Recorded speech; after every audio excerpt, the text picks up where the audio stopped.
Welcome to the She Did It Her Way podcast, where it's all about making the ultimate leap from your 9 to 5 and building a business and life you love, all while doing it your way. I'm your host, Amanda Boleyn. Let's get started.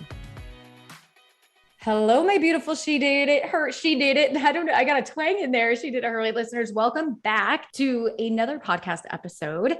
Today, I am so excited to sit down with the lovely and talented Steph Gorton, who is a business coach out of Perth, Australia, and have you tune in and hear her journey and how she went from working in corporate. She quit her 9 to 5, and now she's built this incredible online business coaching other women how to do the exact same thing. Steph, welcome to She Did It Her Way. Thank you so much. I'm so excited to be here. Likewise. And I think let's just get right to it. Tell us a little bit about, in your own words, what it is that you do today, and then take us back to your journey of working in corporate, and we'll just kind of pick apart bits of your journey in that capacity along the way. Yeah, beautiful. Thank you. So my name is Steph, and I'm a business coach, and I help women who are in the startup phase of business to scale their businesses from usually 0 to 6 figures. It's kind of our goal. But I think when people ask me this question, they're like, what do you do? And I'm like, I'm a business coach. But what I really do is help empower women to just dream big enough and to believe in themselves enough to go after their dreams. Because I think, and I'll dive into it a bit more later, but I think when I first got started on my business journey, I was, riddled with self-doubt. I was terrified that it would fail. I was scared of being judged by my friends and family. And I just needed someone to believe in me more than I did, because I was so close to giving up so many times. And so when I started being a business coach, that the reason I really started was because I wanted to be that person that believed in people more than they believed in themselves to get them across the line. Oh yeah. Keep going. Sorry. I love it. Yeah. I'm like, yes, like I am over here saying yes, yes, yes, keep going. Yes. Okay, cool. So that's what I do now. So I help women believe themselves. And part of that, like, I think strategy is pretty simple. Like, business strategy is, you can probably get a lot of it online. Like, there's a lot of so many great free resources. But I think what we do is we help people to believe in themselves enough to actually take the action, because the only thing that's going to get in your way is your mindset and your belief about whether it can or can't work. So that's what I do on a daily basis. But it didn't start out that way at all. So 5 years ago, I was still working in corporate, and I don't have any degrees. I never graduated from university. I kind of rebelled and didn't want to do the university. I went to university for 6 months, studied journalism, and just knew that I just felt like that was just not my path. And I really rebelled against schooling and doing everything the way it had always been done. So I traveled the world a little bit, and I went into retail and then into recruitment. So a lot of kind of customer facing sales roles, and eventually recruited myself into my #dream job at the time. And I was effectively like a buying partner for a global corporation called Aldi supermarkets. And I used to, you know the one? ALDI? Yes, ALDI. You might say it differently over there. I love Aldi's, or we say Aldi's in the States, or at least I say Aldi's in the States, but that could be my Iowa Midwest. Love Aldi's. Just had to put that there. I love them. I love them. I feel like it's the best kept secret when people are be like, you shop at Aldi's. I'm like, heck yeah, I do. I love Aldi's. Anyway, continue. Yeah. So they weren't in Perth when I first started working for them. So we started out with like a little team of 2, and I worked with them for 5 years while they built their entire Perth-based system. So it was really exciting. Like, it was a really cool job. And because I didn't have any degree, like, I was earning 6 figures. It was a really good position. And, I thought, oh, wow, I've made it. And I loved it for a couple of years. But once I found myself on the entrepreneurial journey, which really came from just feeling like this job was awesome, but I felt like there was more. I felt like I needed more. I thought, well, if I've hit the pinnacle of my entire career at 25, what am I going to do for the rest of my life? Like, is this it? Am I just going to do this forever? And I grew bored, and I wanted to move around. And because I didn't have a degree, I found it really hard to find something that would allow me to grow my salary or grow my experience, because everyone wanted someone with a degree. And so I was like, oh, I'm just going to have to start doing something on my own. And so I started my first little business. And once I started that, and I started getting a taste of what it was like to work for myself, I started to hate my job.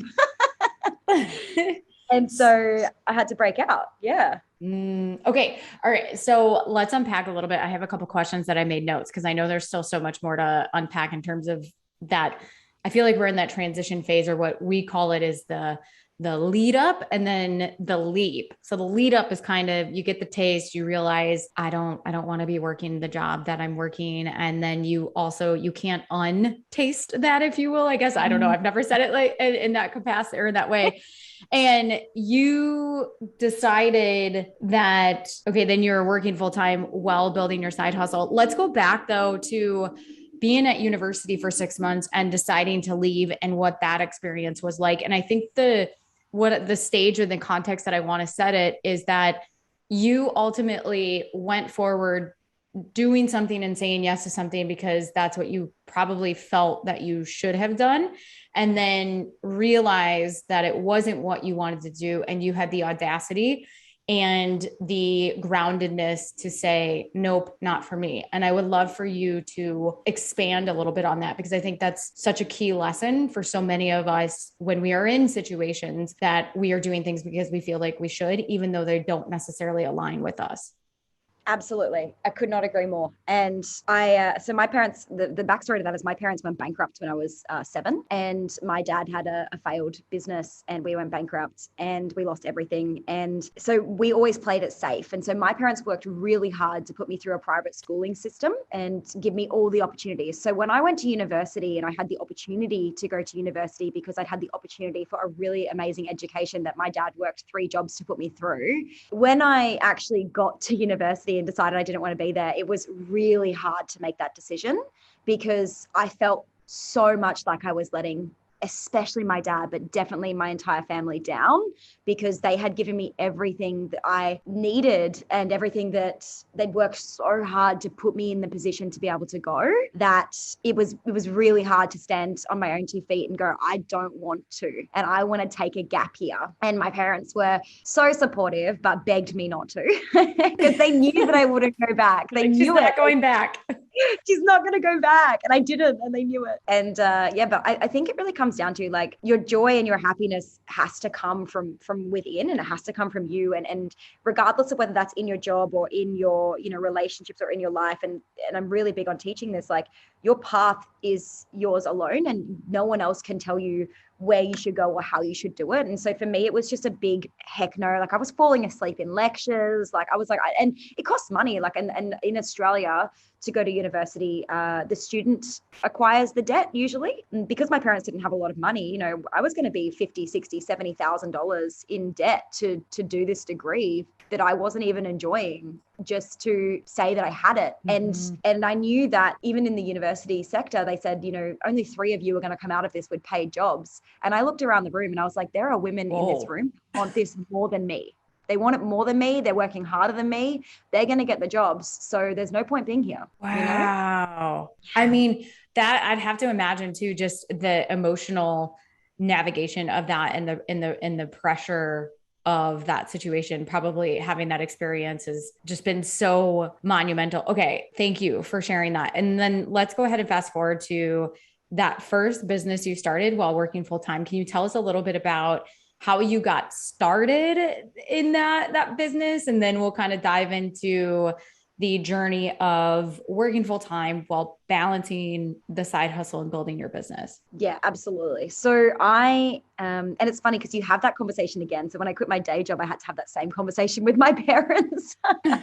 But I was working in Aldi. I was sitting on the beach one day and I was like, there has to be more to life. I can't just do this forever. I'm going to get bored. I'm already bored, And I had just recently gone through quite a traumatic breakup. I think that a lot of good things come out of the depths of the darkest times we have. I just recently gone through a pretty traumatic breakup, and I was newly single, and I didn't want to go to nightclubs. I was kind of out of that phase of my life, but my girlfriends were like, let's go out, let's go party, let's go do this. And, that'll make you feel better. But ultimately it wasn't making me feel any better. And I knew that what we needed in Perth, and I don't know if you have them over there, but in Perth, I knew what we needed was ways that we could catch up with our girlfriends that still could include a couple of glasses of champagne, but that were really focused on, connection, finding new people, creating new hobbies, finding new interests.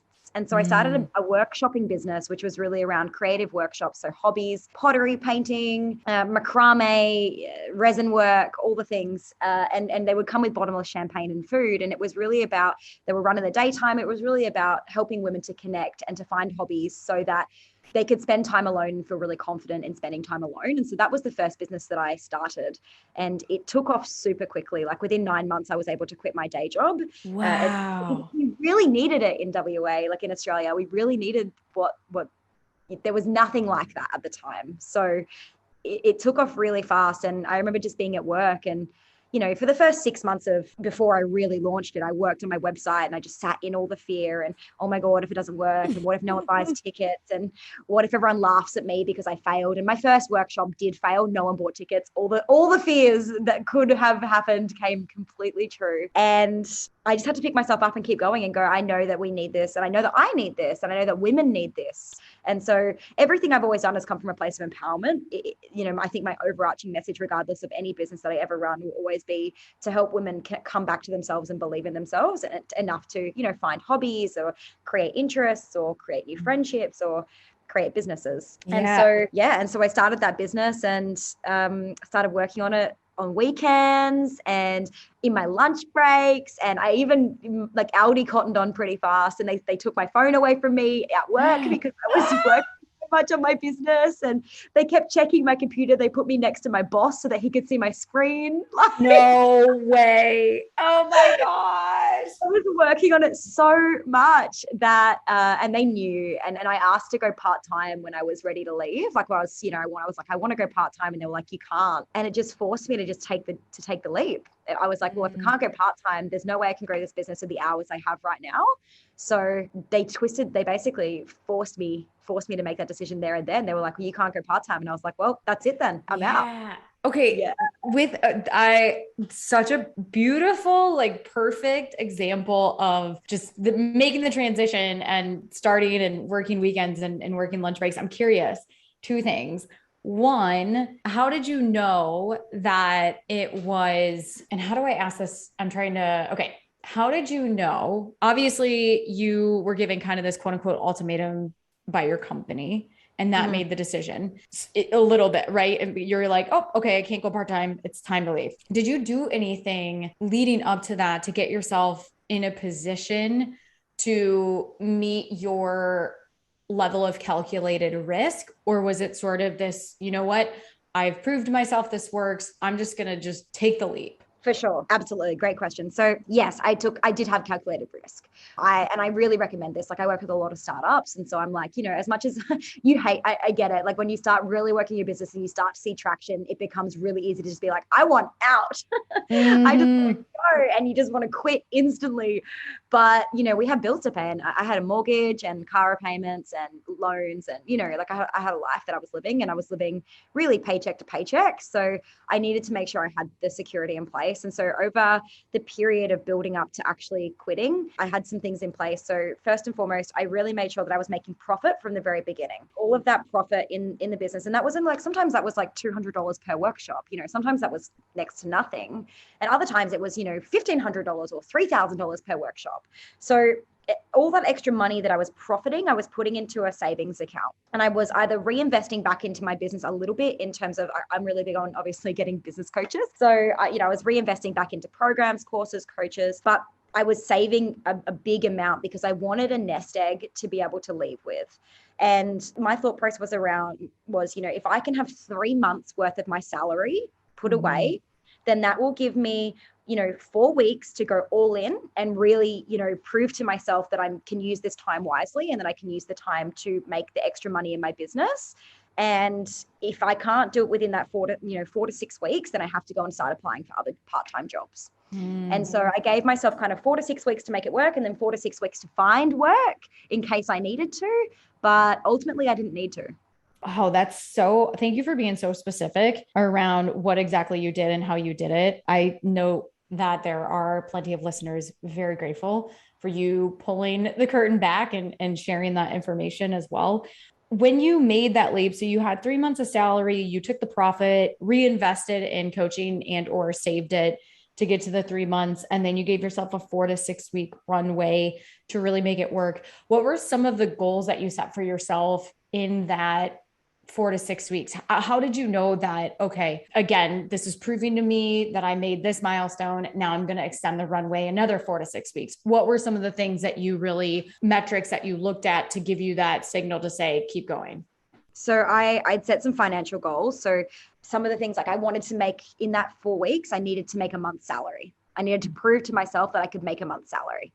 Because like I said, I was living month to month pretty much on my bills. Like I think we all do that, you know, especially when we're working corporate, you kind of earn more money and then you just spend more money or you just upgrade your lifestyle. So I was, you know, living month to month with my salary. And so I knew that I needed that amount of money to come in.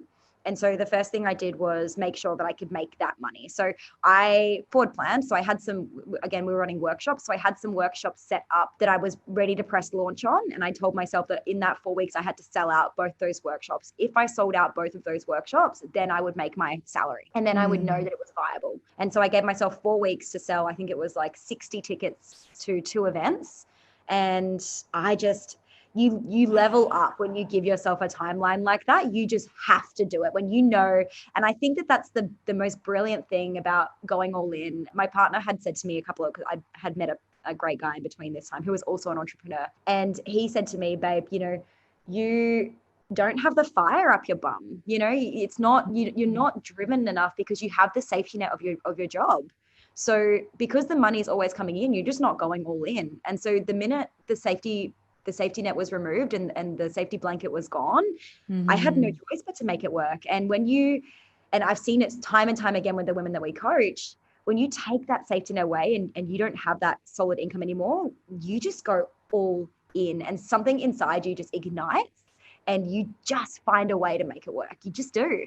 Oh, I love that. And that going all in is also balanced with being very crystal clear on the goals that you want to hit that also motivate you to move forward. I know for me, when I know a specific goals and things that I'm hitting, I'm way more motivated except like than I am if they're vague, and having that fire under you definitely can accelerate the process of making sure that you're going all in. I love that. Tell us a little bit about, okay, that was the first business.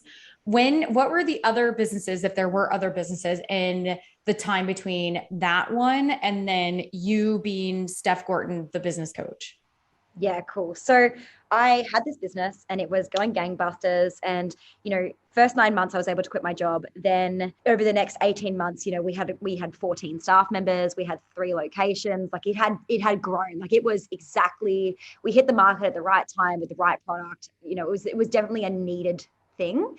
And so it scaled fast. And because we were running creative workshops, we had a lot of creatives coming in, you know, people who are painters or artists or whatever coming in to run the workshops with us. And they were mostly startups who had no idea what they were doing and were always asking me, you know, how did you do it? And so I started just kind of coaching a bit off the cuff, you know, just having a few conversations or a couple of one-to-one sessions. And eventually I kind of thought, well, I went to an event and they were like, you should have an online revenue stream. And I was thinking, oh, I probably should have an online revenue stream. You know, what if one day people stopped coming to my events? Or what if, you know, this was before the big pandemic.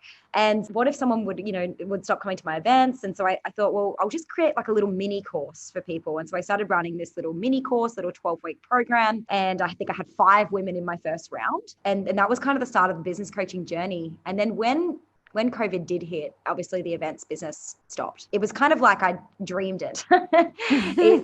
It stopped. And so we had no money coming in. My partner runs a gym and his business had also closed. And so we found ourselves with absolutely no money coming in, you know, bills to still pay, you know, team members that still needed to be paid. And I was like, I need to show up for business owners. I need to show up and show them that, you know, I'm here for them. And so I ran like a free 4-week challenge. And at the end of that challenge, I just had a little program that I was going to run off the back of that challenge. And we sold like, I think we had 500 people in our challenge, in my challenge. And then I think, I sold, maybe it was a small course that was low cost that I ran just for the women in that program, like just for the women in that time of need. And I think, it ended up being like a $30,000 launch. And in the middle of COVID, because I again showed up with something that they needed at their time of need. So it was like how to pivot, how to transition, how to, get past the mindset blocks, how to overcome and, become more confident, how to show up for your audience in times of need.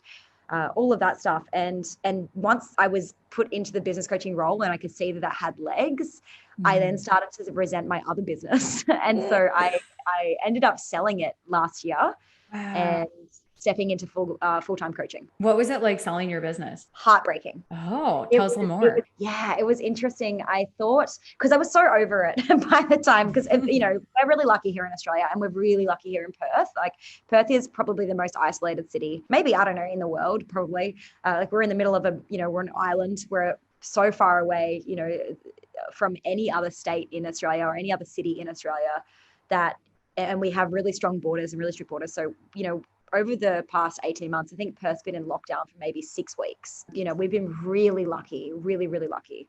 And so events came back online. And I remember just thinking to myself, I can't run these events and do this business coaching thing. Like I'm going to burn out. Mm-hmm. And so I reached out to one of the creatives who was working for me at the time. And she was really good at what she did. And she already kind of had a bit of a business on the side. And I said, do you want to buy this business? And she was like, oh my God, this is huge. And I don't know, because this is a big business to buy. And we just worked it out and came up with some terms, and the business is still running and still so thriving, and absolutely amazing to see what she's done with it. Has been phenomenal to hand over that business and to watch it still grow. So there was a sense of relief, but there was also a sense of, that's my baby. That's, that was the thing that got me here. And I think the thing that was hardest about it was the identity crisis.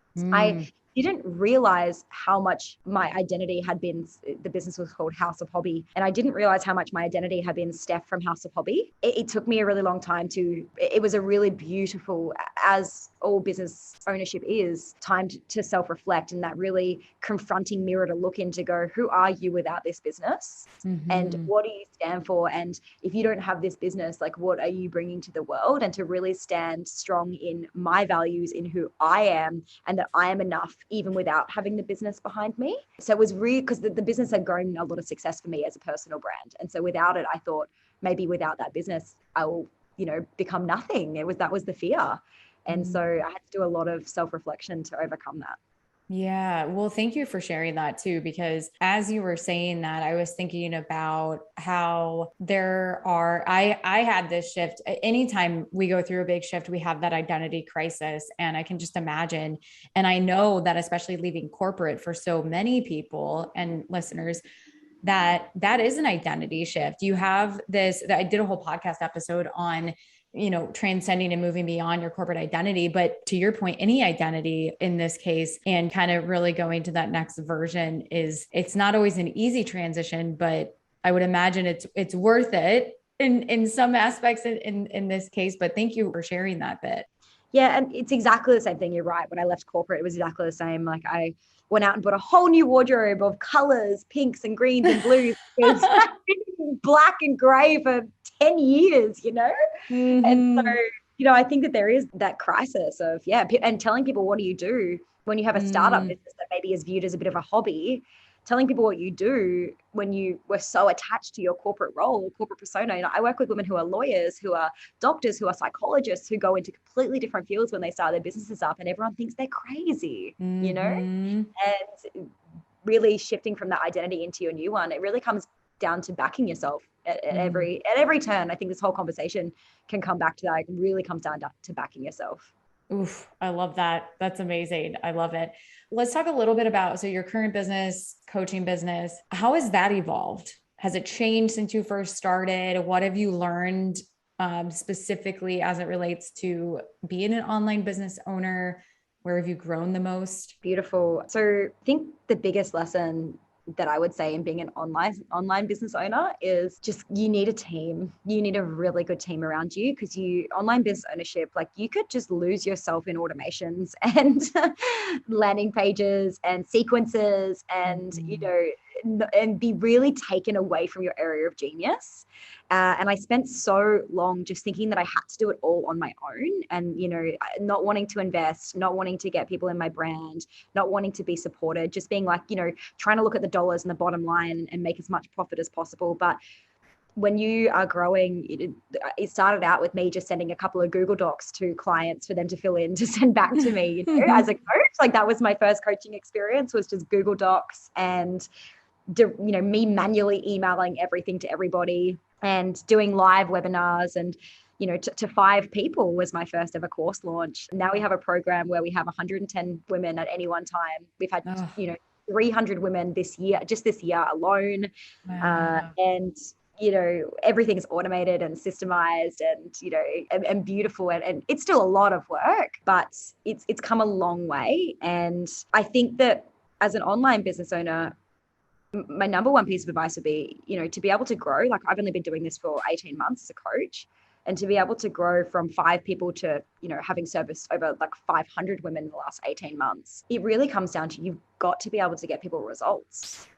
You've got to be able to get people results, and you've got to create systems to help people elicit their areas of genius and help people to find what they're really good at and what they do really well, and stop forcing them to do all the stuff they hate because it just takes us away from wanting to grow the businesses. I think that's why most businesses end up going, not failing, but why they choose to stop, because they just feel like, oh, there's too much to do and it's so hard and I can't figure it out, and I'm not even enjoying it anymore because I'm not even doing the thing that I love to do. And I got a VA, a virtual assistant, quite early into my business journey as an online business, and she's still with me today. And she started out 5 hours a week, and now she does about 50. And I love that. And amazing to have someone grow with you like that and to help support you with the stuff that you're not good at.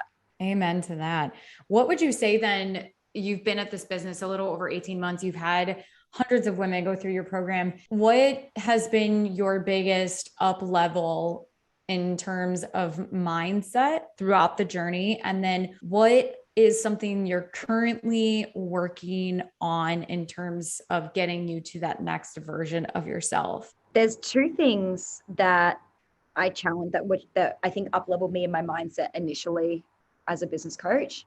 The first thing was, this is going to sound cliche, but I invested $40,000 into a coach. And that was a really huge investment. Like, there's a very big investment for a coach. And I didn't have the money. So it's on a payment plan. It was a little over maybe 12 months ago now. I'm still with the same coach. And it was so confronting to put that money down. But I really think the transformation is in the transaction. And it's kind of like quitting a job. It's kind of like that going all in thing again. When you put that kind of money down that you don't have, and you have to make it work, you just find a way. And so that was a really big mindset shift, because I was like, I'm really backing myself, to be a business coach. And for me, that was terrifying, because I don't have the qualifications technically. I don't, I'm a life coach. I'm a trained life coach, but I don't have the qualifications to teach business. I'm teaching based on experience and my personal expertise and the expertise of the people that I've obviously worked with and bring into our fold. But there was a lot of imposter syndrome that came up in those initial periods. And so, believing in myself and backing myself to be able to get a coach and to be able to go all in on this was probably the major up level.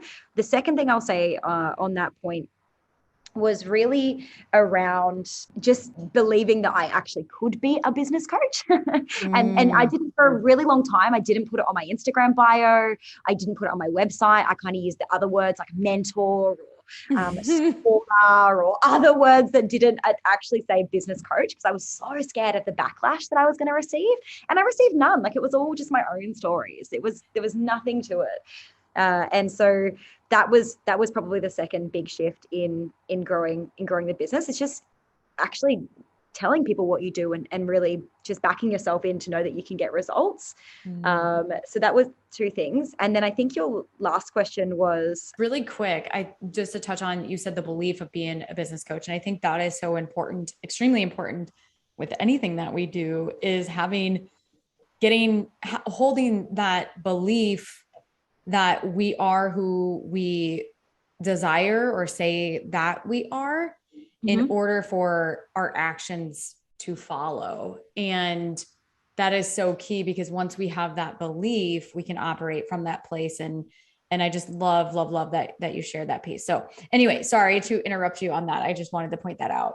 That is totally fine. And then your second question was, I think it was like, what were the 2 mindset shifts? And what do you one what are you currently, where are you actively working on to release a block, let's say, or to go to the next version of yourself?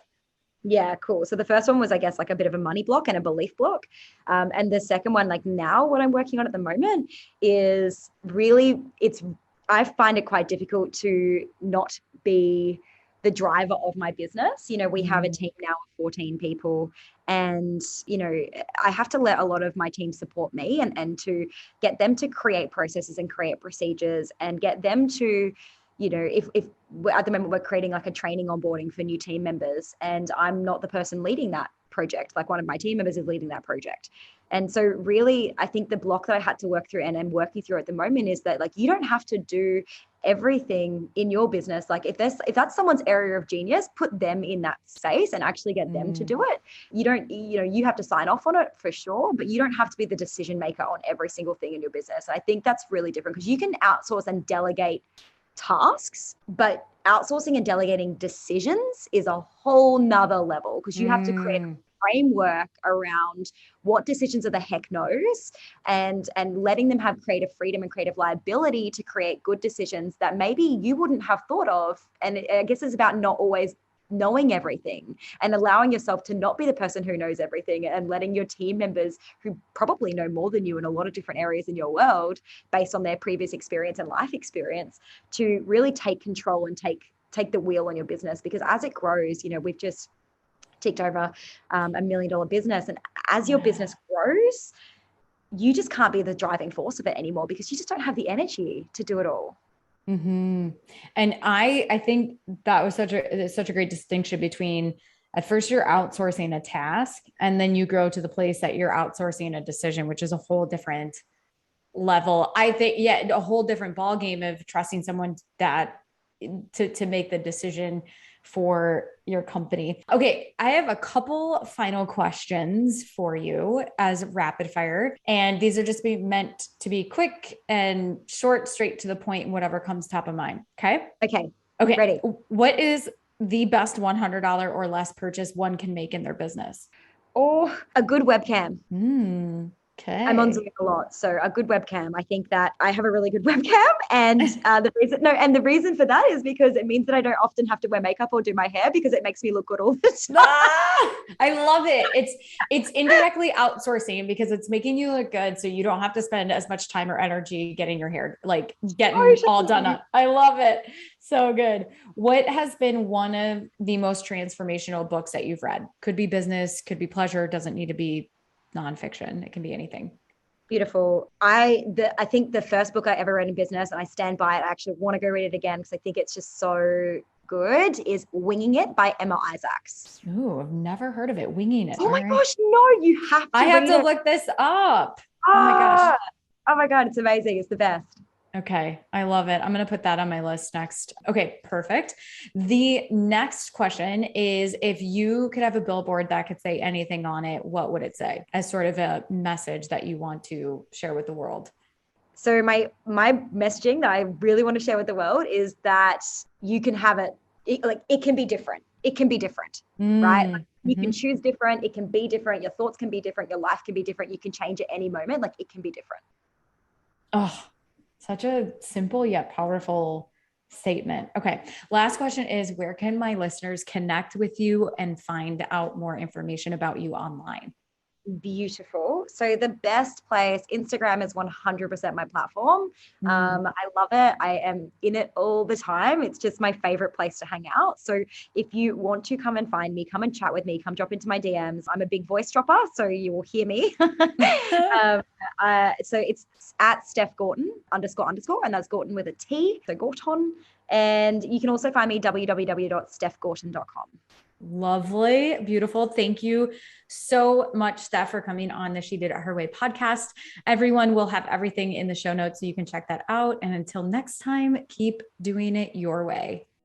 If you enjoyed today's podcast episode, you can head on over to shediditherway.com where you can access the entire vault of She Did It Her Way podcast episodes. And you can also access free trainings and resources all about how to make the ultimate leap from your 9 to 5. And if you enjoyed today's podcast episode, I would be so grateful if you headed on over to iTunes and left a review letting me know what you love about the She Did It Her Way podcast. Until next time, keep doing it your way.